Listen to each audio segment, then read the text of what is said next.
Hi, this is James from Tabletop Gaming Guild, and today we're going to take a look at Star Wars Outer Rim. Star Wars Outer Rim is published by Fantasy Flight Games. It's a 1 to 4 player game. It's a sandbox style game, so you get to choose your own way through the Star Wars universe, and you're going to try to do it in a way that gains you fame.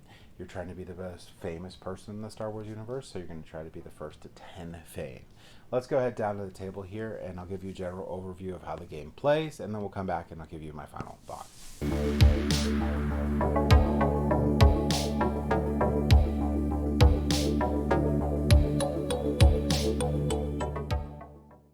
Alright, so this is Star Wars Outer Rim. There's a lot to this game, and I'm not going to go over everything. I'm just going to be a general overview of the game.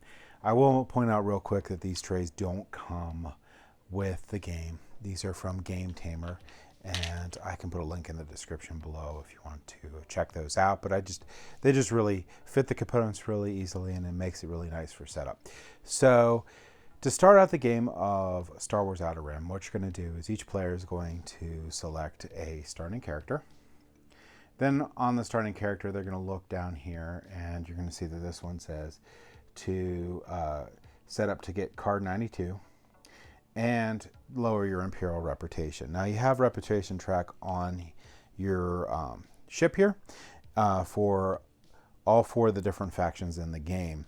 This one's going to have your Imperial track lowered, and we're going to go ahead and get card 92. Now this card 92 right here is going to tell you your starting planet. So my starting planet for this character is actually going to be Kessel. Now I randomly put these other guys out, but they won't match up because they'll all be different starting planets. This is going to give me a job to start out for the game here. So safe passage, so I can put this in the job or bounty section right here. Now, I can only ever have two jobs or bounties at any one time before I have to complete them. The other thing that you're going to pick in the game is going to be your starting ship. Now, your starting ship, they're all the same. You're going to pick one on the other side. This one has a 5-speed, 3 power, and 4 shields. This other side here, similar, but it's 6 speed, 2 power, 3 shields. So do you want to be faster, or do you want to have a more powerful ship just to start off with? And this ship is worth nothing, so there is you're gonna, when you go trade up your ships, there's not going to be any like value in getting rid of it, other than you get a cooler ship, so you're not going to get a trade up value. Other things for setup is you're going to put this marker here on your 0. You're actually looking at getting 10 fame. If you get 10 fame in the game, you win. And that is the goal of the game. This is basically a race to get whoever gets 10 fame first. You will also get credits based on player order, where each player is going to get 1,000 more credits as you go through, with the starting player getting 4,000 credits to start. So what you're going to do on your turn is you're going to decide whether you want to heal, so you can rest. If you rest, you're going to heal all the damage that you have for both your ship and your person, or move. If you move, you're going to take your movement number that's on your ship, in this case it's 5, and you're going to move that many pips along the board. Now, one thing to keep in mind is there's this maelstrom here.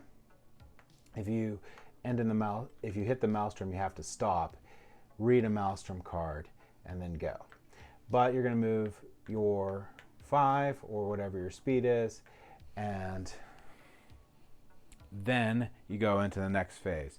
If you're on a planet, you can explore the planet. If you're in space, you can explore the emptiness of space to draw one of these cards. But before you do that, you are allowed to purchase. You're allowed to be in the market if you're on a planet. And there's a bunch of different types of cards that you can get here. This is a very much sandbox games. You can go to this deck right here, and this one here is going to be like, basically, if you go through this deck, this is going to basically be all sorts of different, like, sort of eventish style things that you can do. Like here's, you get undercover agent, you have some here where you're going to Chewbacca, and all different things in here. But the big thing is if you, that's what's going to be in this deck if you want to do that. Here you're going to basically go through, and these are like, you can pick up crew, you can do different jobs. So this is mainly all the different jobs you can do in this deck here. Here, this one here is going to be improvements on your ship or your person. So the green cards are going to be improvements on the ship or person. And I do mention real quick that this is the cost for any of these cards. Some cards don't have costs, but a lot of them do.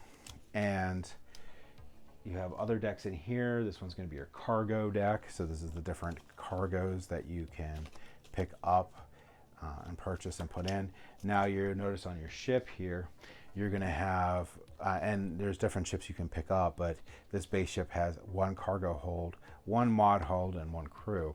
Other ships, as the game goes by and you upgrade your ships, they have more capacity. Like this one here can hold 3 crew, 2 cargo, and or 2 mods. So other decks here is you can do this one here, and this one is going to be your bounties. So these are the different bounties on the board, and you're basically looking for this person, which I'll explain in a second, throughout the board here. This one here is going to be your ships. That's a special one where you can do them, but basically a lot of them have the picture of the ship on there. Now with the ships, if you have a previous ship with a value, so if I have this ship, if I purchase a different ship, I can use this ship's value to reduce the price of the newer ship that I purchased. But in general, what you're going to do is this is going to be the purchase price of the ship, and you can pick up a ship. Now, one thing you can do before you go to the market and buy things is you can pick one deck here, and you can take the top card, put it on the bottom, and flip it up. All right, so a couple other things that you can do on your turn is you can take in your area here, you can take a look at one of these secretly and see who it is. And this could correspond to a bounty or whatnot, but you can see who's there. You can explore the planet. In that case, you would just flip this card over. You would read, all these are double cards except for nav points. So you look at the one that has to deal with the planet you're on and read this and do what it says. Other things that can happen is when you buy these market cards and the next card flips over, so let's say this next card flips over, it says the faction that moves and how many spaces. Sorry, I can barely see that. It's not focusing right. There you go. It shows the faction and the number of spaces that move. So in this case, the Imperials will move 4 spaces. So that will be 4 spaces. And this one will always move towards the active player. It'll do everything it can to get to the active player. Now, if it hits the active player and that player has negative influence with that faction, that player will have to immediately stop and will have to fight the ship. The ship itself is going to have a combat value, so this is going to be 3, and this is the reward if you defeat the ship. Now, if you defeat the ship, your influence in that kind of faction is going to go down, but basically what's going to happen is you're going to roll these dice. So on these dice, this is a success and this is a double success. Now, and this may or may not have an impact. This will only have an impact if you have something that deals with those, and that's a miss. So you're looking for dealing damage. So in the case of these ships, you're going to do damage equal to the number of power it has, and once you do that, that's not incorrect. That's incorrect. You will deal damage. You need to deal more damage than it does to you. So if you deal more damage, you win. If they deal more damage to you, they win. That's how that works. It's the same thing if you're going to fight other players or other NPCs in the game, which jobs will sometimes have your main character or one of your characters have to fight. This is going to be your combat. You're going to roll that number of dice. Same sort of resolution. That's going to be that. So one other things that I wanted to mention that you're going to run into, because this is a very sandbox game. I'm not going to go over the rules. There's a lot of stuff, all the rules. There's a lot of stuff that can happen. You're going to be going through that deck there for different encounters.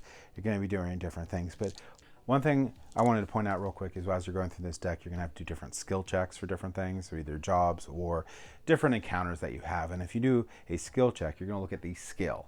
And when you look at the skill, you're going to see if your character has it. So if it's a strength test, and the only thing I have that, and I don't have any crew right now that have any skills, I only have influence and tactics, so I don't have strength. So if on the strength test, the only thing that I can roll to pass is whatever number it says, but I need to get these criticals. Nothing else on any of this dice counts, and criticals are only on a couple side. If I have, let's say it's an influence check, and I have influence, then I can get a critical or a normal hit, and that will count as a success. If I have two of them, so I have two influences, so I have a crew member with influence too, then anything other than a blank that I roll on this dice is a success, which is really good. And you're going to want to have a bunch of different skills throughout the game, because especially if you're going for jobs and stuff, because it becomes easier to do different things throughout the game. Now, I know I went over a lot really quick, and I didn't really go over all the rules, but that is the general gist of the game, Star Wars Outer Rim. A couple other things I wanted to mention real quick is I really like how Fantasy Flight Games does these 2 rule books. So I really like how they have to learn to play, which is not a really huge book, but it basically, you just went over what I went over and gets you into the game really quick. And then if you have specific questions as the game goes by, they have this really good, really well laid out rules reference. So I really like how they do that.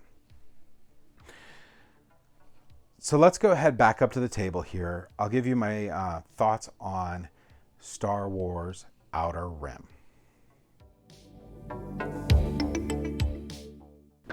So I love Star Wars Outer Rim. I have liked the IP-based games that Fantasy Flights come out with. I love Star Wars Rebellion. I love Star Wars Outer Rim. I'm not sure why it took so long to get Star Wars Outer Rim to the table, but it did. I don't know if it was like just how the board looked or whatnot. I was just a little apprehensive about playing it for one reason or another, but I was very wrong. This game is amazing. I love the sandbox style of it. It reminds me a lot of Firefly. So if you ever played that board game where it's an open sandbox and you're trying to make it through, there's a lot of similarities in my head, at least, to this game. Except for Star Wars Outer Rim seems to be like a more streamlined version of it, a more clear version of it, and you have a little bit more direction, but it's still open. If you understand what I mean, you could definitely do a lot throughout the game, but you know what you need to do or know what you can do to get your fame. You know all the different avenues that you can take, but you're still open to doing different things. And I really like how, and it doesn't always cause trouble, but I really like how all the different faction ships come towards you. But they're also very interesting because taking out those faction ships, which I don't know if I mentioned in the overview, but when you purchase a card in the deck and you flip the next one over, it shows you which faction you need to move and how much, and it'll go towards your ship. Fine. And if you are negative in that faction, it'll stop your ship. Fine. That's annoying. But you could also destroy them. If you destroy those ships, meaning you actually actively cause a fight with them, then you're going to get rewards on the bottom. But as they go up, they get tougher and tougher. But some of them are actually worth fame points, which is really nice. So there's a lot of, well, yeah, those faction ships are nasty. Maybe I will destroy them. And you keep going until you get these giant capital ships come out. And you're like, oh, I'm staying far, far away from that. And there's also the advantage of moving them to that. Not only do you get the rewards for doing that, but you also create this ship that everyone else wants to stay away from. I love doing the bounties. I love doing the jobs. I love delivering the cargo. There's just so much in this game, and when we played it, I wanted to play it again, and we played it again, I wanted to play it again. I don't have a lot of games that I like so much that I just instantaneously want to keep playing them that are this large. Like a small game, whatever, but this is a pretty large game. It can take a pretty good amount of time, like a couple hours, which isn't huge because I played Firefly, and we played it for like 4 hours to 5 hours straight. So this one is a lot less time. But if you like the sandbox theme, you like Star Wars, you like outer space or sci-fi fantasy style game, I would highly recommend checking out Star Wars Outer Rim. Thank you for watching.